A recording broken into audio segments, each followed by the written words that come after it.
Somewhere along the path of awakening, perhaps after a seismic spiritual revelation or the quiet shattering of a personal identity, you felt the ground shift beneath you. What was once familiar became foreign. You pierced through the veil of illusion, saw the machinery of your patterns, the deafening noise of the world, and then came the silence. At first, that silence felt sacred, empowering even, like stepping out of a burning building into clean air. But slowly, subtly, meaning dissolved, not as a catastrophe, but as a quiet disappearance, as if your soul dimmed the lights on life and forgot to turn them back on. You stopped striving. You stopped performing, not out of despair, but in a kind of sacred exhaustion, a hollowing that felt strangely peaceful, but unnervingly still.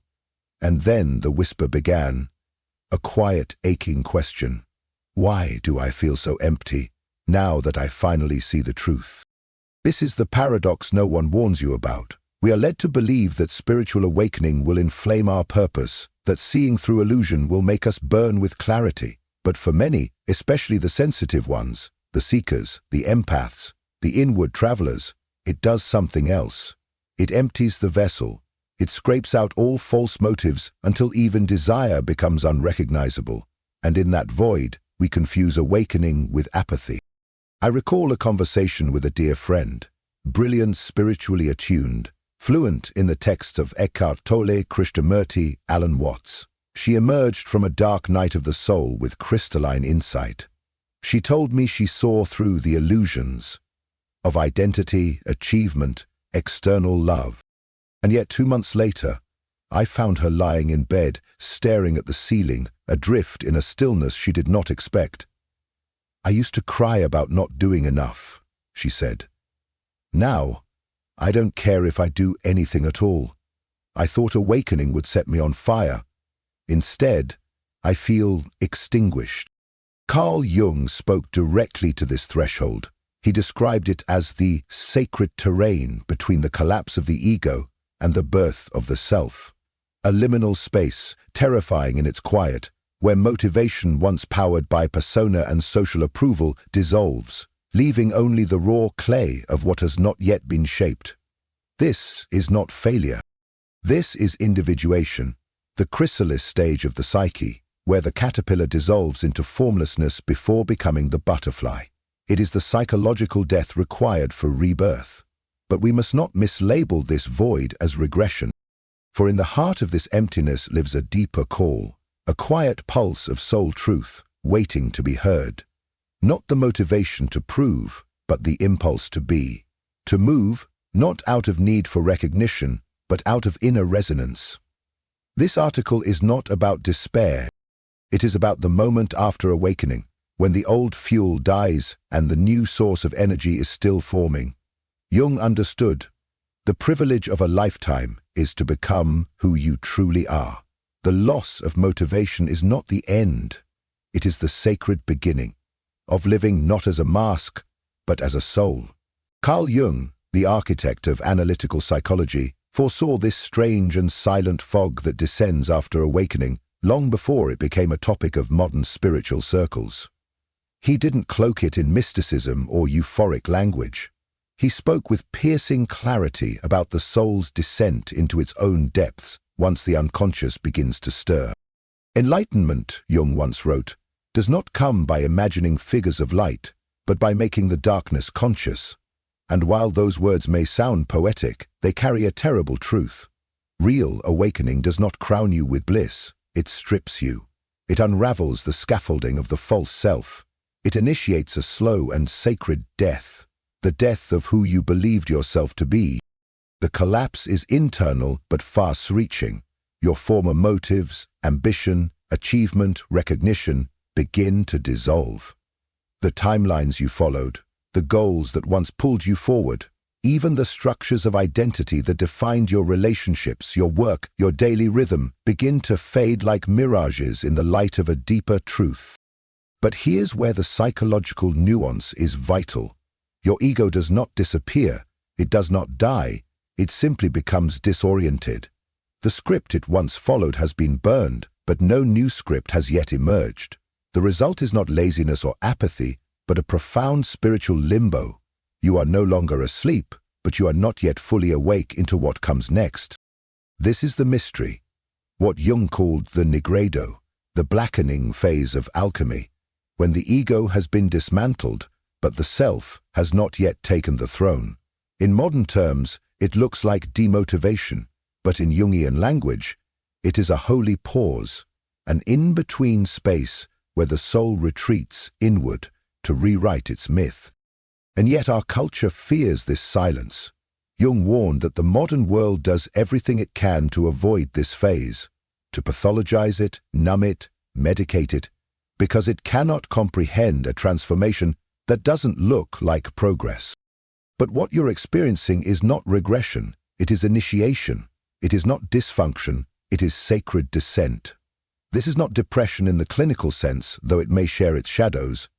It is the soul refusing to participate in a life it no longer resonates with. And that, Jung believed, was the beginning of individuation, the sacred becoming of the true self.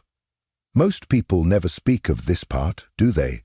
The ache after the light, the silence after the revelation. But this silence is not empty, it is formative. And if you can learn to stand still inside it, to listen to what it asks of you, you may come to see that what looks like demotivation is actually the beginning of a deeper alignment. The world tells you you're lost. Jung would say, you are being reformed by something far more honest. And that's exactly what we will begin to explore next. If you've been drifting through the haze that follows awakening, staring into the stillness where your spark once burned bright, know this, you are not broken. You are undergoing a profound psychic shift that our culture has no name for. A metamorphosis so deep, it does not merely challenge your thoughts, it reconfigures the very architecture of your inner world. The ambitions that once lit a fire in your chest, the deadlines, the goals, the 5-year visions, the motivational mantras of hustle, now fall flat. Not because you've failed, but because the very structure that once housed your motivation is disintegrating. Carl Jung foresaw this unraveling long before it was ever whispered on digital platforms. Let us understand it clearly. For most of your life, your energy came from the persona, the constructed self, the mask you wore to move through the world. That identity, the one who wanted to be admired, validated, applauded, was not a flaw. It was a necessary stage of human development. As Jung wrote, the persona is a system of behavior which is imposed upon the individual by the expectations of society. But when you awaken, you begin to see the mask for what it is, a performance. And the performance no longer compels you. You can't chase applause once you've seen that the stage is made of illusion. The result? The goals you once revered now feel foreign. They were written by a self that no longer lives in you. And this creates an eerie silence within, like an actor stepping off stage and forgetting their lines. Not out of confusion, but because the script no longer resonates with the soul. You feel aimless, not because you've lost your direction, but because you've shed the identity that required a destination. You didn't lose your drive. You outgrew the fuel that once powered it. What stirs within you now is not absence, but a sacred pause. A quiet void preparing to be filled by something truer. Something no longer forged from performance, but from presence. The ego pushed. The soul waits. And in that waiting, something holy begins. Carl Jung believed that the aim of life is not to exalt the ego, but to integrate it into a larger, deeper psychic totality.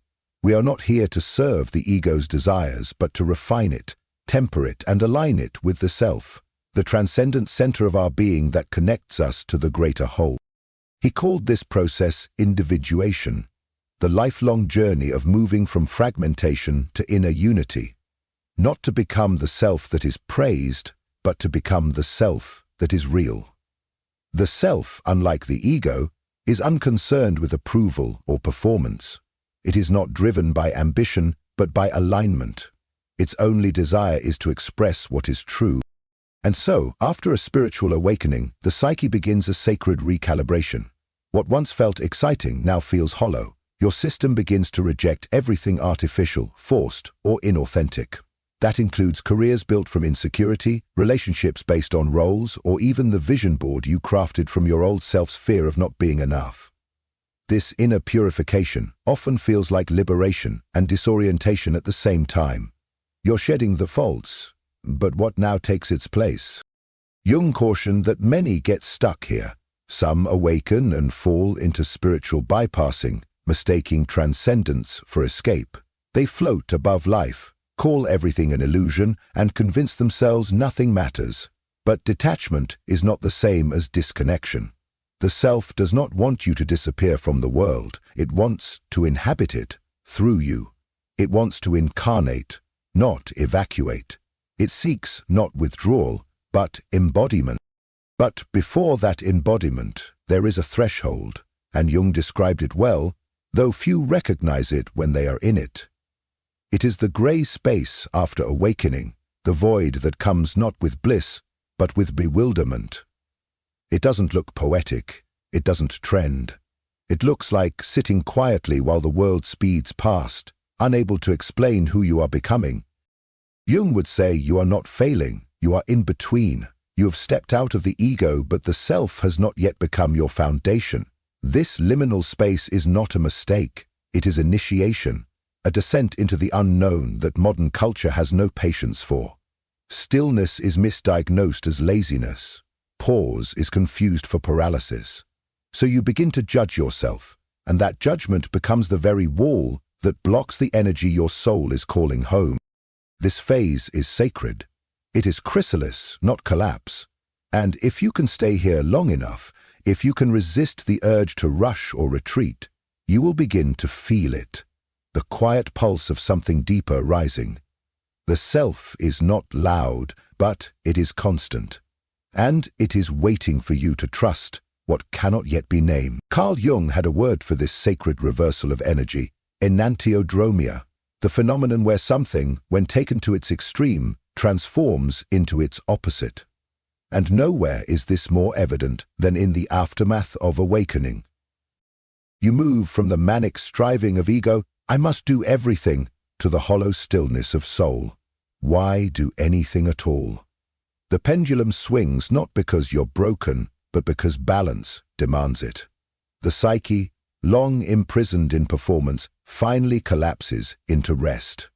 And this descent is not pathology, it is initiation. In the language of myth, this is the archetype of the hermit, the withdrawal from the world before rebirth. It is the sacred cocoon where the caterpillar dissolves into formlessness, no longer a crawling self, not yet a flying one. It is the goo phase, unstructured, undefined, unproductive by every modern standard, but necessary, because the psyche is undergoing alchemical transformation, and transformation, Jung would say, begins in darkness, not in bypassing, not in good vibes only, but in descent. This is where modern spirituality often loses its depth, by glamorizing awakening while avoiding its crucifixion.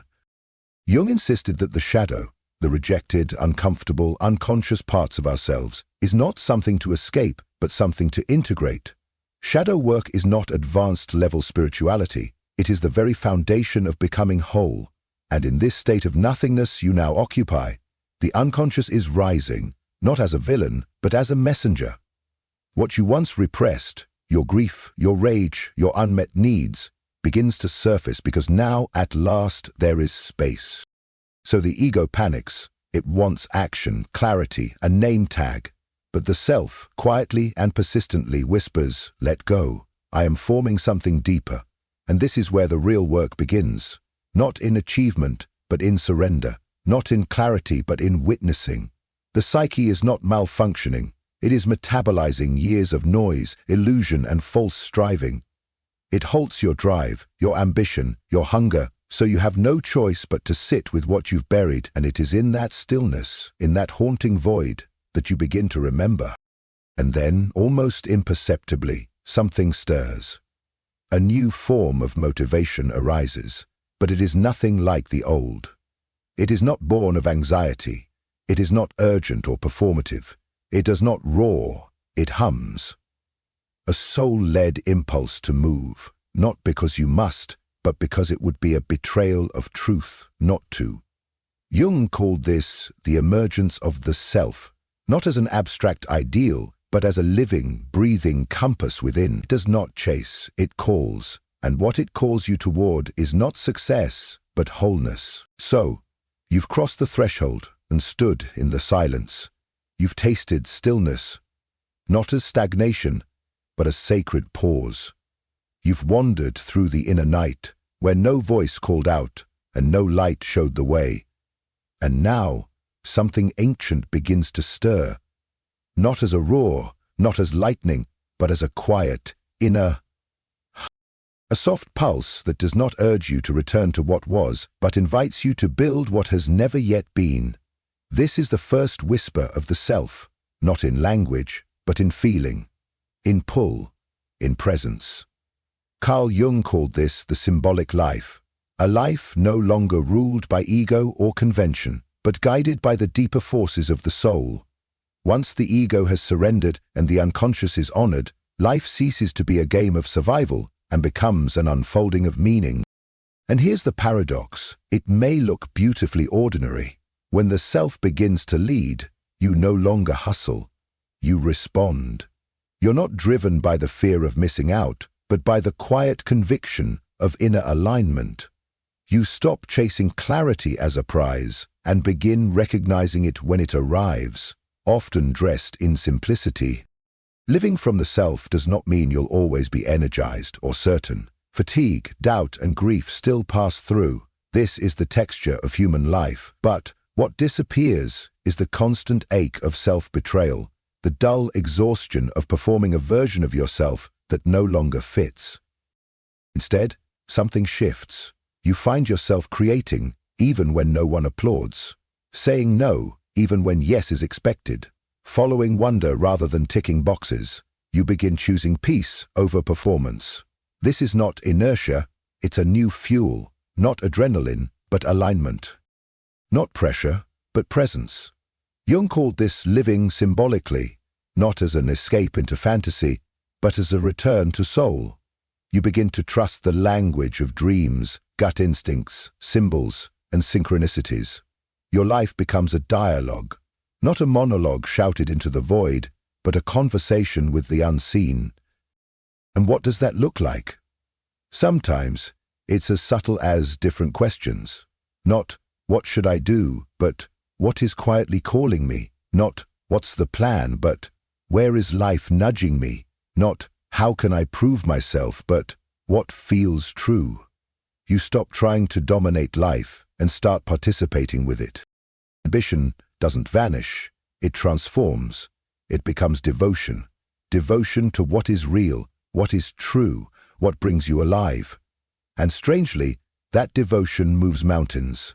It gets things done. But from wholeness, not depletion. Now it is sustainable. Now it is soul-powered. This is the self's motivation, not to impress, but to express. And it leads you, often without effort, to create, to teach, to heal, to serve. Not because you should, but because your whole being says yes. So, if you've been wondering where your spark went after awakening, remember, it's not gone. The old fire burned away so a deeper flame could emerge, one that won't flicker in the storms of the world. Carl Jung never promised ease, but he did promise depth. If you are here, reading this, then you are already walking the path. This is not the end of your awakening, it is the beginning of your becoming. If something within this message stirred you, if even a single word mirrored your inner experience, I invite you to let your voice be heard in the comments. Have you encountered that soul whose presence feels like home, or are you still walking the sacred path back to yourself? Your story, however unfinished, may become the lantern in someone else's darkness, the very sign they didn't know they were searching for. And if someone close to you is silently struggling with the illusion that love must hurt, that self-abandonment is the price of connection, or that they are unworthy of peace, share this video with them. Help me reach the ones who need to remember. Real love does not demand that we shrink. True connection does not ask for sacrifice of the soul. And the most vital union we will ever form is the one with our own inner truth. Before you go, I invite you to subscribe and activate the notification bell. Here, in this space, we journey beneath the surface of things, exploring the hidden architecture of the psyche, the whispers of the unconscious, and how every relationship is but a mirror reflecting our personal evolution. If there's a theme, a question, or a wound you would like us to explore in future videos, leave it below. This space breathes because of you. Your voice is not only welcome here, it is essential. Thank you for showing up, not just to this video, but to your inner work, to the sacred labor of remembering who you truly are. And always remember this: when the right person appears, your soul will know, not through fear, but through peace. But until that moment, let your most intimate relationship be the one you cultivate within. That is the foundation, that is the home. And from that wholeness, all things real are born. Until next time, I'll see you on the path.